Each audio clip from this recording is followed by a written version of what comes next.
au moment où tu franchis le Cap Horn, quelques heures plus tard, c'est comme si tu passais sur le lac de Cazaux, quoi. Il n'y a plus de vent, c'est plat. Toute la nuit, il n'y avait pas de vent. Et là, ça revient progressivement. J'arrive à proximité des Malouines et le vent se renforce. Mais déjà, la mer est vachement plus calme que dans les mers du Sud. Et c'est vachement plus humain. Et mon premier travail en ce moment, c'est quoi? C'est de faire dodo et me reposer. Te reposer parce que c'est important. C'est la dernière ligne droite finalement, cette remontée de l'Atlantique pour arriver au Sable d'Olonne. Justement, une remontée un peu compliquée. On le voit déjà, ne serait-ce qu'en tête de course avec le retour des poursuivants de Yannick Bestaven. Et pour toi, comment se dessine la route? Ouais, faut faire gaffe, hein, c'est la dernière ligne droite, mais ça dure 3 semaines à mois, donc c'est quand même long. Euh, pour l'instant, c'est plutôt pas mal la météo. Tu vois, je suis au portant là, ça va forcir. Je vais aller laisser les Malouines sur ma gauche, aller vers la zone de glace à droite, et je vais empanner et je vais buter également comme Yannick a buté dans une zone où il y aura moins de vent, mais j'espère que moins longtemps que Yannick. Et a priori, la météo à 10 jours là, elle est plutôt favorable pour moi, donc ça c'est plutôt cool. Donc ça fait du bien ouais, au moral et puis c'est sûr que tu vois le compteur se réduire jusqu'à la maison, quoi. On vous a vu il y a quelques instants, Yannick Arnaud Boissière, pardon, lever les bras au ciel, votre quatrième Cap Horn d'affilée dans ce quatrième Vendée Globe d'affilée. Est-ce que ce quatrième avait un goût particulier, Arnaud Boissière?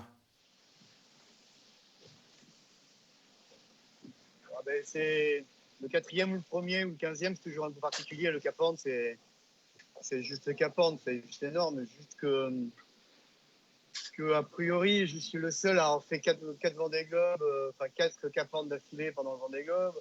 Donc ça met un caractère un peu exceptionnel, mais le franchir même une fois, c'est exceptionnel. Donc j'ai savouré ces moments-là. Les conditions étaient plutôt clémentes entre deux, parce que au moment où je me filme, il fait beau, mais une heure plus tard, il y a 40 nœuds.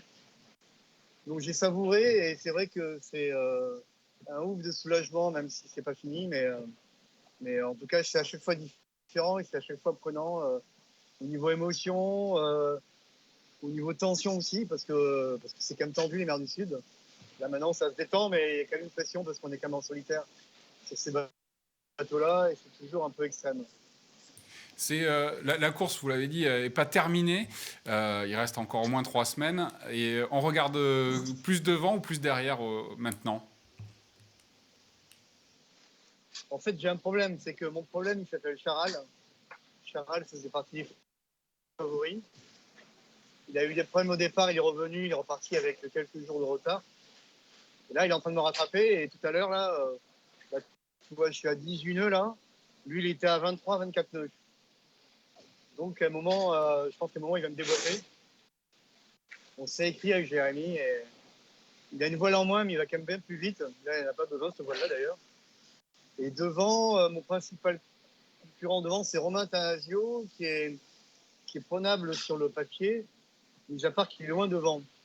Donc, à part un coup de Trafalgar, voilà, mais bon, je pense qu'il faut que je reste droit dans mes bottes, il faut que je continue à avancer avec mon bateau autant que je peux, et que si jamais il y a une possibilité devant, il faut que je sois opportuniste, quoi. Donc, on regarde partout, je regarde surtout Yannick, je regarde mon pote Yannick qui s'est fait dépasser, mais j'ai confiance et là il est un peu reparti, j'espère qu'il va pouvoir reprendre la tête. On l'a dit, hein, c'est un moment un peu exceptionnel. On a passé les 60 jours de course. Quel est votre moment, le meilleur souvenir et votre pire souvenir là, sur ces 60 et quelques jours de course une fois franchi le Cap Horn? Il y a eu un moment où j'allais très vite et le bateau allait bien, j'allais aussi Occitane, j'étais à 20 nœuds moyens et j'étais super content, j'étais le long de la zone des gaz dans l'océan Indien, j'étais content pour le bateau, pour moi, parce que j'étais vraiment bien que le bateau, ça a duré un peu plus de 2 jours, donc c'était quand même des bons moments. Après un moment intense, c'est le moment où j'ai eu plus de 60 nœuds de vent, la tempête, donc c'est un moment où seul coup, euh, c'est pas très serein, et après coup, quand tu passes après la tempête, il y a une petite fierté, donc ce moment-là, je n'oublierai pas, et Le moment aussi qui est extraordinaire, c'est hier le Cap Horn. Hein. Ça reste, voilà, pour moi, c'est les 3 moments les plus forts. Mais le Cap Horn, ça reste un moment